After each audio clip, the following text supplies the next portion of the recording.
this game. This game. Welcome to today's video, folks. Today I'm going to be going over my round 4 game from the Maryland Open. I was playing in the under 1700 section, which was a little bit exciting. As you guys know, I was 1.5 out of 3.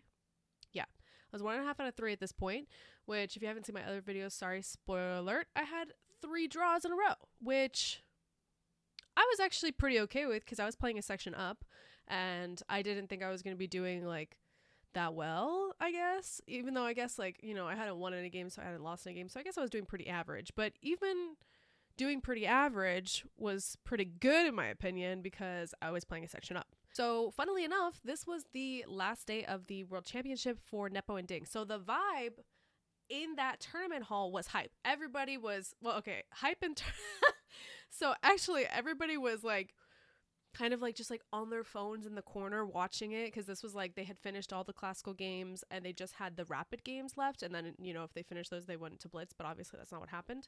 If you don't know what happened in the World Championship, sorry for spoiling it, but like that was, you know, 2 months ago, so sorry. But so everybody was kind of just like on their phones in the corner, like just watching the video with headphones in. And me and Hannah, we had gotten breakfast because like the hotel that the tournament was at was like giving free breakfast on Sunday for all the tournament players, so that was lovely. We got some like yummy breakfast and we watched the World Championship final, and it actually finished all, I think we got to watch maybe the last game to last 2 games before our round started, and we found out that Ding won right before the round started. So I was hype. I was so happy. I was rooting for Ding, so I was so happy to see him win. And then I got to kind of take that energy into my game, and I was like, yeah, I'm gonna win. I'm playing with the white pieces. I'm playing like a 15-50. Let's go. I'm gonna win this game. So with that all in mind, that's the energy I was bringing into this game. Let's get it started. I played e4. My opponent played e5, and then I played bishop c4. This is known as the bishop's opening.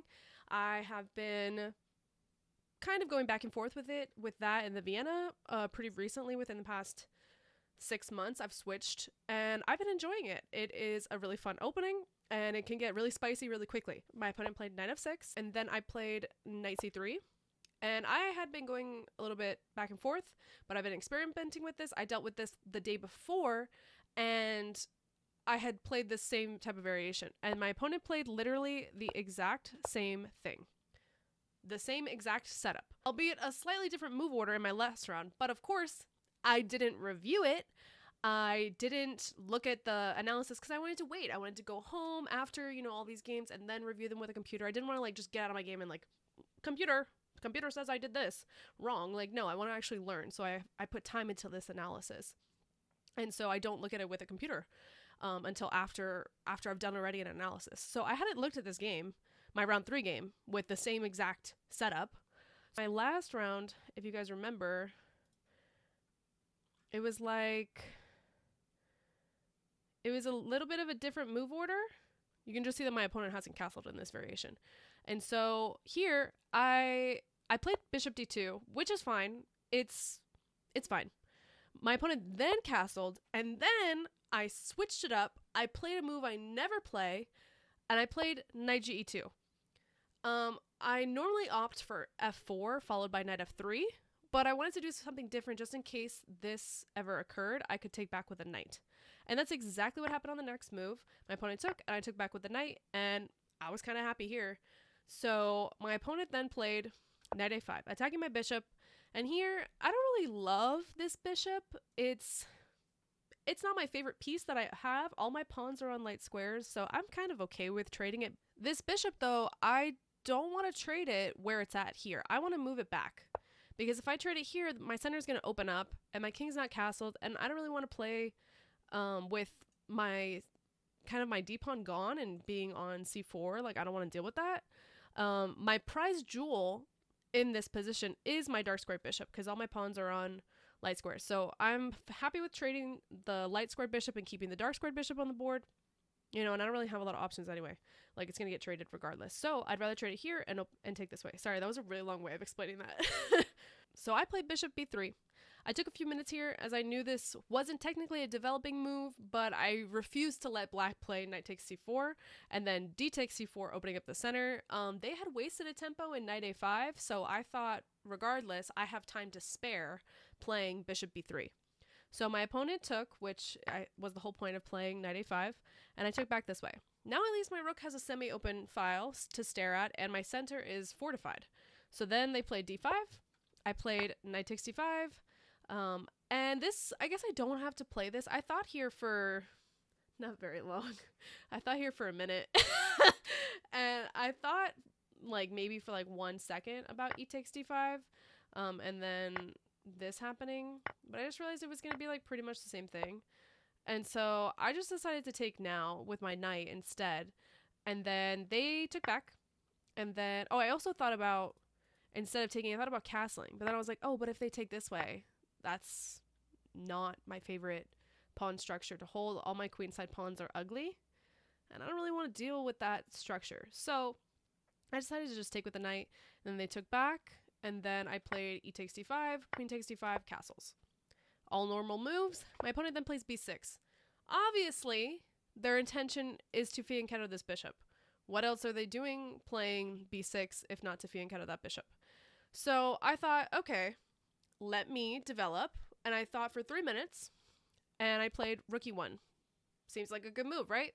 Going to the semi-open e file, you know, activating that rook. Looks great. And I have a target on e5. I really wanted to play c4 as soon as possible, but then this pawn hangs. So I wasn't allowed to do that. And then as soon as I played rook e1, I realized that I was kind of screwed. So they played bishop b7, and now here they're threatening the cheap mate on g2. Obviously I'm not going to fall for mate, but I realized, oh no, if I block, they're going to come here, check me, and then take this pawn. And I took 1 minute here, and I just was like, oh, I'm going to lose a pawn. And I played f3. Even though there is a much better defense. Yes, there is in not playing this, instead playing queen g4. Defending against this, developing my queen.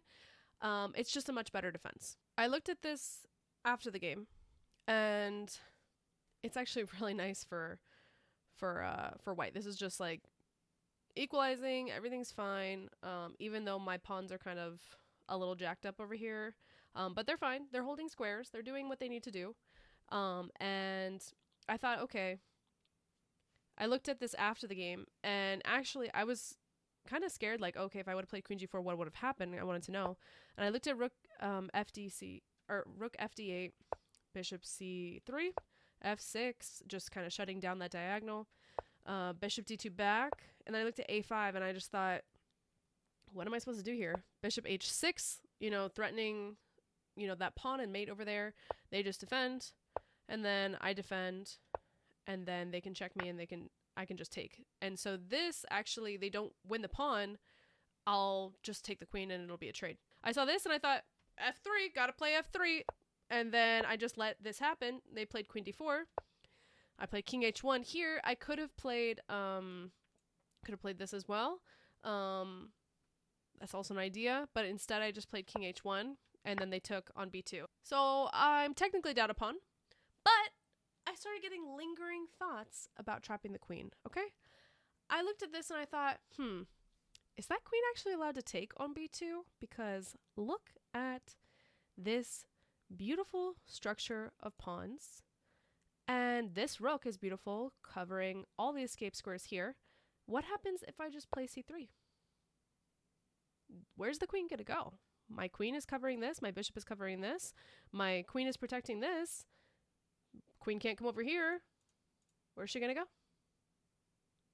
So I played c3, and I thought here for 3 minutes, and then I played c3. My opponent then played f6, and I thought for another 3 minutes, and I played rook e2. And now my idea is to play bishop e1, and the queen is trapped. Just simply the queen is trapped. Say my opponent plays like this, the queen is just trapped. She cannot get out. She can't take anything because it's all defended, and she's trapped. So I was very excited after I played Rookie 2. I was very excited. And I saw that after I played Rookie 2, he's going to be able to play Bishop D5, which is the only move here. Basically, he's now threatening to take here. But I saw that I could play C4, threatening the bishop. And yes, this is giving the queen a getaway square. But once the bishop moves, I can then play this with the discovered attack. And now I'm going to win the exchange. So this was great. I was really happy. This looks great for me. I'm now up the exchange. So this is exactly what happened. My opponent played all of this, and then I got to bishop b4. They played queen d4, and they took with the king, and then they can't take actually with the rook. Rook takes f8 because of rook takes f7, or rook takes a7. So they took with the king, and then I played a weird move. I thought not for very long here. I had an hour and 20 minutes here. In an hour, oh, I should have mentioned this. This was a hour and, oh my god, this was such a long game. It was 110 minutes. So it was almost a 2-hour game plus 30-second bonus, which is a lot. An hour and 50 minutes. So I had an hour and 21 minutes here. So I had only spent like 30 minutes. Like, I had time. I could have, thought for longer. But I played rook e8, just thought double up on the a file. It's semi-open. I already have partly control over it with my rook that's on a1. Let's add another rook, double their power. Gonna look good, right? But the better idea was either to play rook d2 or play rook aa2. And then say they play like rook d8, I can play rook a d2. I shouldn't care about the a file, but during the game I was hyper focused on the a file. I thought that that's where my rooks need to go, but indeed my rooks do not need to go there. They need to go to the center. I played rook e8. My opponent obviously plays a6. Obviously, I should have seen this coming. This was a waste of a move for me to play rook e8. That was the whole point. So then I played queen c2, and I thought this was a really good move. But this is actually where it starts to get a little dicey. So I played queen c2 thinking, okay, I'm going to bring this queen here, I'm going to bring this rook here, and then, I don't know, I'm going to figure it out. So my opponent played rook d8, attacking the d3 pawn, and then I played rook d1, defending the d3 pawn. Then my opponent played king g8, which I was very confused by. I didn't understand what the whole point of that was at all. It feels too slow. I thought maybe black should be able to move to like king f7. I'm not sure if black is allowed to bring their king closer, as there are a ton of heavy pieces on the board, but it would at least activate their king. I also thought about f5, but then I looked at queen e2, queen c3, rook a2, queen takes b3, and now they're taking a pawn, but I get to take this pawn. And I thought, okay, this looks pretty good for me. It's probably fine. And they can't, take this pawn. So, and I'm also threatening to take this pawn. So I thought this was going to be okay for me. And then I also looked at g6, like what are they going to happen? Are they just going to push this way if they play g6 instead? I looked at queen e2, queen c3, and now they're attacking this pawn. And then like rook b2, but this is kind of passive, so I didn't really know, like the queen is in my position, like it's just like I have to defend these queenside pawns, and I was very concerned about these queenside pawns throughout this portion of the middle game. I was very concerned. But they played king g8, and I played queen f2. I was trying to trade the queens off the board, honestly, because I was up and I was happy. So I wanted to trade the queens off the board, but I don't think it's that simple, even if I do trade the queens off the board. But that's what I wanted to do. And so my opponent was like, no, no trade. They're not allowed to trade, I don't think. But they played here, and I thought, okay, they're attacking this, and they're also attacking this. They're threatening basically rook takes. So I have to move my queen back to a square where she's covering both of these pawns. So I played queen c2. I don't know, it feels like the only move, really. I was fully confused, though, at this point, and had no idea what I was supposed to be playing for. Literally no idea. I had looked at what do I do if I play rook b2, but rook b2 doesn't work because you just hang this pawn, and this just doesn't work. It's just losing everything. You'd think like, oh, maybe this is going to work, but no, it just doesn't, and I just basically lose. So that doesn't work. I played queen c2, and my opponent was like, I'm not trading. Bestie, no thank you. Queen d4, we're going to go back. And I thought to myself, should I repeat here? But no, I will not repeat. Even if my opponent is higher rated than me, I don't want to repeat because it's just like, I can't go into a game and be up an exchange. And technically they won a pawn, so maybe this is like +1 for me, if anything. But I still feel like I have nice counterplay. And I don't want to repeat. So I played a dumb move here. This was really dumb. I played h3, and this is just a scared move. I was trying to give my king breathing room, but I think I should have just played queen e2, and then say like queen c3. I just played rook b2 now, and then we kind of go from here, and maybe this is fine. But I played h3, which is just weird. So after h3, my opponent played f5. I was like, ooh, that's a good move. So I thought for 5 minutes, and I played queen f2. No, this is not a repetition, because they moved their pawn, but I'm offering a queen trade again. Another idea here could have been queen e2, which, again, queen e2 is just nice. And then, you know, queen c3. I play rook c2, attacking the queen, and now if they want to take, I get to take here. And if they want to take again, I get to go here. Check, check, and then this is just really nice for me. So, you know, it's just mate. So that would have been a really nice line if I would have actually gotten into that. If I would have found queen e2. I did not find queen e2. I just played queen f2. Mind you, I had exactly an hour here. So I had time. But I had, you know, I was scared. So they played queen d6, and here I decided to take some time. Finally. And I thought for almost 20 minutes here just to play a bad move. Isn't that great? So annoying. I couldn't come up with a solid plan that would protect my queenside pawns, that was going to bring power to the center where black's kingside pawns are starting to push. And I just couldn't come up with a plan. What I'm supposed to play here is rook ad2, just to add power to the d file and be like, hey, you're not going to break through here. Now, if my opponent plays queen b4, trying to snatch up the b3 pawn, I can play rook e2, threatening their e5 pawn. Now, if they take, I take. If they take here, I take. And then it's just going to get really spicy very quickly. So this was an idea. And now I'm just going on a king hunt. So even though they're technically +1 in material, I'm winning. I'm just completely winning. This is like a +3 position for me. This is still, knowing me, probably really hard to win. Let's be real. So I didn't go for this. I instead went for the stupid queen b2. Just moving my queen along the second rank, just back and forth, wasting time for no reason at all.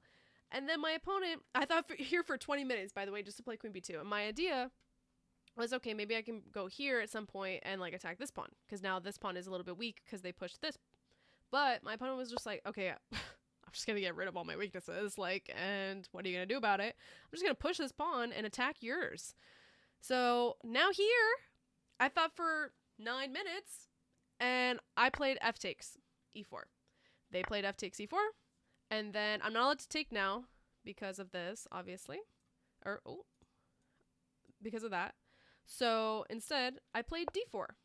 Great idea. I'm not letting them take. I'm not letting them open up files for their rook and their queen. And then my opponent played e3. And I thought, that can't be a good move. What is that? That's, you know, I'm just going to win that pawn now. Queen c3. I didn't think here for very long. I had 38 minutes and I thought for literally 30 seconds. So bad on me for time management, but we move on. Instead here, I think I'm just supposed to play d5. Just being like, hey, this bishop sucks. What are you going to do about it? But then I thought, oh, what happens if they play, you know, this? What am I going to do? I can't take because of this.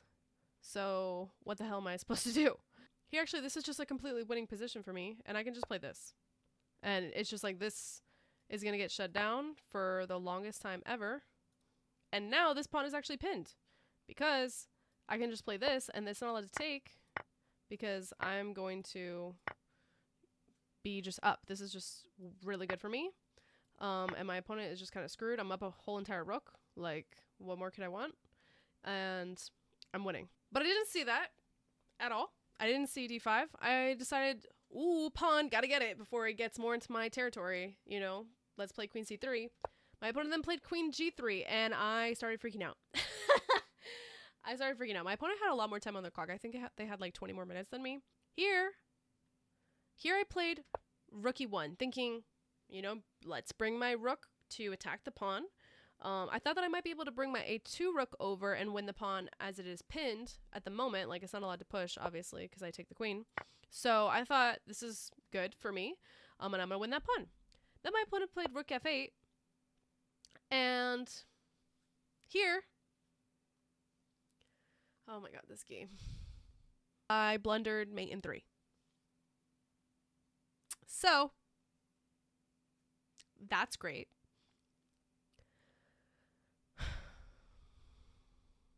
So here, I realized that my opponent was threatening rook f2, and I completely forgot about this bishop here. Just completely forgot about it, honestly. It was just a slip. And so I thought for 3 minutes, and I thought, okay, I need to defend f2. This was my thought process. Because my opponent's probably going to go, like, you know, rook here and then, you know, be able to take here. So I thought, oh, okay, let me defend it. And I play king g1, completely missing that they can still play rook f2. And now it's literally just mate in 3. And this is how the game finished. Yeah.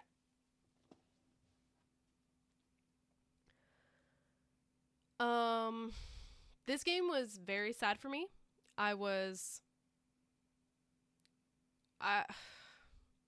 This game was kind of depressing for me, not gonna lie. I thought that I was doing... It was a very back and forth game because I had lost that pawn, but then I had won the exchange and by like threatening to win their queen, and I found that really pretty sequence. So I was really happy about that. And then I thought, okay, I'm winning in the middle game around like here. I thought, okay, I'm winning. You know, this is great. I just have to win, but I'm up. Turns out this actually isn't even that big of an advantage for me. I think it's to the computer, whatever that means, is like plus 0.5, which is not a huge advantage for someone of my level, not gonna lie, to try and win. So then to go from that to where I was excited and I thought I was beating somebody higher rated than me, to then this and blundering mate in 3 with 30 minutes left on the clock is really sad. And I was really disappointed in myself that I just completely missed that and I didn't take time. And yeah, a little bit heartbreaking. This was also my first loss of the tournament. I had 3 draws up until this point, so losing was really sad. And my opponent actually after the game was like, that was crazy. I was gonna go for like this crazy basically I was gonna make you have just a queen versus like I think he said like rook and bishop or something like that. Like he was gonna trade and everything and stuff like that. He was like, that's all I had, you know. But then like he said queen b2, which was bad, and I was like, yeah, I agree. I honestly didn't know what to do. So yeah, I learned my lesson, which is look for mate in 3. 1, maybe take more time. I think I also was just moving really fast, not too fast. I mean, I had 30 minutes left, which isn't like, no, that's a lot of time. Let's be real. I had chances and I just let my opponent get in with rook f2. I had to play instead here. I need to play d5 because now d5 is great, shutting off that bishop, and this is a key move because now rook f2 doesn't work because I can just take and say like they take this way, like, oh, I'm gonna promote. I can just take the queen, and if they take, I can just play this. So it would have been fine for me. So that idea no longer works. So d5 was the key move. But I completely missed that. And I just forgot about that bishop, honestly. So yeah, I lost the game. And I had about... What time did this finish? I think I had 3 hours until my next game. And so I went and got coffee. I relaxed. I went over my prep because I knew I was probably going to be playing black again. I have this curse where I play black at like 3 out of 5 times every tournament. I don't understand. So I had already had 2 games with black and 2 games with white. So I knew that I was probably going to be playing black, which was fine. I like being able to learn from my mistakes in those games. So yeah, I had about 3 hours until my next game. I rested up. I ate some food. I hung out with Hannah and Jesse, and it was good. It was nice. And I wasn't too beat up about this game. Something I did learn from my first classical tournament was to move on. If you lose a game, you move on. And I think I handled that way better than in my first tournament. This actually happened to me in my first tournament. My 4th round, I was up and I lost really badly. Basically went to my last round that was after that, and I didn't want to play chess. And I was not in the mental place that I needed to be, and I just basically just moved pieces. I played some chess, but I wasn't calculating. I was playing like a blitz game, basically. I just didn't want to be there. Whereas this tournament, I was determined not to do that. And so I made sure that I just kind of brushed this game off, and I went into my next round ready to fight. Funny story, actually. The person who I lost to in the Baltimore Open in round 4, I saw at this tournament. And I saw him, and we both made eye contact, and I was like, hey, he was walking by. And he was like, oh, you. I was like, me? You're the one who beat me. Like, why are you upset? He was like, I thought about that game for months. I was like, you thought about that game? I made a video about that game. Like, are you kidding? That game stressed me out so badly, too. Like, it was actually really funny. He ended up actually winning his section. We were playing in the same section this tournament, which was going to be kind of cool. I thought we were going to get paired, but then we didn't. But he ended up winning the section, which was great. Congrats to my rival. But yeah, that was my game. Bit of a bummer, but I did learn a lot of things. I learned don't underestimate mate in 3 for 1. Take more time for 2. And I also learned how to manage my emotions better when losing, which honestly I think that that's a great skill to have. And if that's what I get out of this game, I'm happy about that. So I hope you guys enjoyed this video and have a wonderful rest of your day. Bye.